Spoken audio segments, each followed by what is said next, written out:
What's up, everybody? Welcome to Podcast Now Plus. I'm Alex, and in this video, I want to talk about Hogwarts Legacy and I suppose the impact that it had on the industry in 2023. The numbers are in, it's confirmed. We talked about this a little while ago, but it was still up in the air. We were closing in on the end of the year, but the numbers weren't tallied completely. There was still technically time for Call of Duty to, make a push, and I do believe Call of Duty made a pretty big push. I wonder how close it was, to be honest, and we don't know those numbers, but Hogwarts Legacy, at least in the U.S., I actually don't think it won out in the U.K., but in the U.S., is the highest selling game of 2023. I believe the headlines, the big, kind of news things that people are running with, 14 years. It's the first game in 14 years to basically not be a Call of Duty title. GTAs have obviously sold quite well in the past.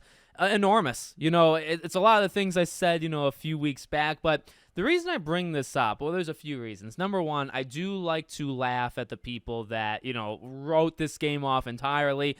This game had obviously such a huge hate machine behind it, and I've been very honest. But in case maybe you're like a new viewer, you can have whatever opinion you want on this game. In fact, I think parts of this game are incredibly average, very much an average game. There are some moments or some parts to the game, the combat, for example, that's extremely good. That's really, really good. And I think overall this is a above average, a good or great game, in my scale, right? But you can have whatever opinion you want on the game. When I say this hate or stick it to the haters, in that sense, maybe you know what I'm talking about. This game had unfathomable hate to it. You had people coming up with lists of Twitch streamers that were, streaming the game. They were put on lists online, which reminds me of a certain, era of history of the entire world. There's just so much garbage that happened and so many stories that were just, stupid, honestly stupid. The name calling, the labeling. Labeling is probably the right word. You are this if you buy this game. You are this if you support this game.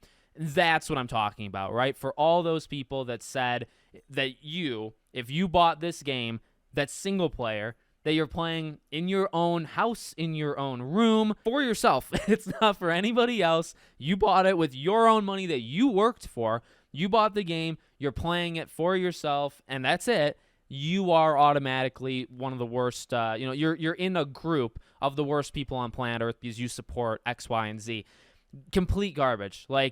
Actually unbelievable the hate that these people, myself, anybody else got. It's why, when Starfield gets hate or when Spider-Man gets hate or when any of these games get hate and people say, is this the worst that, a fan base has been attacked or is this the worst that a game's been attacked? Are you insane? Maybe people just didn't pay attention enough. Hogwarts Legacy was the worst I think it's literally ever been, period. And I feel very confident in saying that.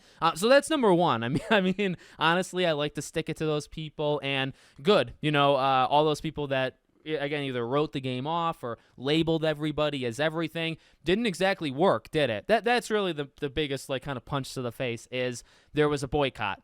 And it didn't work, I think, literally at all. I think really it just put people into camps. You either boycotted the game, and in reality, you were never going to get the game anyway. You're just shouting online for, brownie points on Twitter or whatever. You're trying to be in your little, hive mind kind of thing.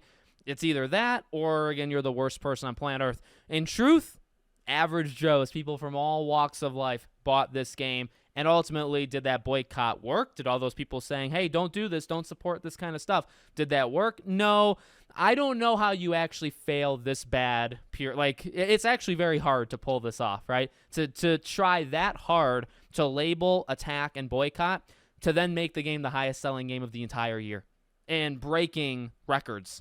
And doing something that is reserved for just shooters, big rockstar, elite games, not COD. I'm not a huge fan of COD. I don't really think it's an elite game, but very popular, right? A game that gets people every time, no questions asked, and then, a rockstar company that literally are rock stars, right?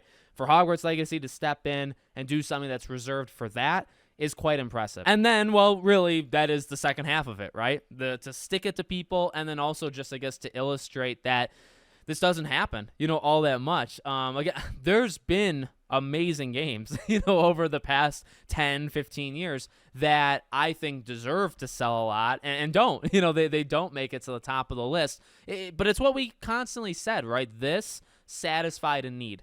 This satisfied the need of living your own, or like, what was I don't even remember the phrase, like living the unwritten or whatever the thing was, creating a person and putting yourself in Hogwarts. And again, I don't even think it's the best it could have been. I think you're only on the up and up from here. I think if you made a sequel and you took in a lot of the criticism of the first game, this is actually the bottom end of quality and immersiveness in the world. I think it can only actually get better from here. But it still satisfies something that you don't have. You have movie tie-in games. You have, nothing of actual value like this, where, again, you're put into this world. It's an original story, but it's set in a certain time period. And, it's got combat that's a little familiar. We've played similar feeling games, but now, with wands and magic and, being able to fly. You can't do Quidditch, but you can fly. And, side quests, main quests, exploration, being able to not just explore Hogwarts, but Hogsmeade and surrounding areas and all. It literally satisfied the need of people that have been asking for a game somewhat like this. It didn't necessarily have to be this, but, something along those lines. People have been asking for it for about, 20 years. And we finally got one. And the people spoke.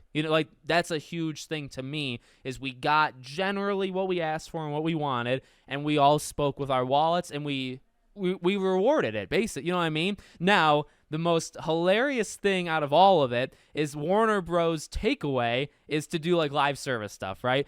They sell megatons of this game, a single player RPG that, again, all the qualities we just talked about, single player, and then they take away from that. We're going to go really we're going to, diving straight into the deep end of live service, because single player games, obviously those don't do very well. Are you insane? Are you kidding? I find that actually very, very funny that was the takeaway, I guess, from Hogwarts Legacy. But whatever, ultimately you celebrate the victories, and, there's going to be some losses and some hits. They're not always going to do this well in their, production and how well they sell these kind of games. This is, again, it's special. You don't get this all that often, considering the record. It's going to go back to normal, this year. It's going to be back to the same old, 2 or 3 games that always sell well every, like the FIFAs and the Maddens, they're always top 5, right? They literally will not move, even though I don't think they're deserved of that. I think other games deserve to be there, but the people speak with their wallets. Every year the people speak. So let me know what you guys think in the comments. Make sure you're subscribed to the channel, bell icon turned on, and I hope to see you all on the next one.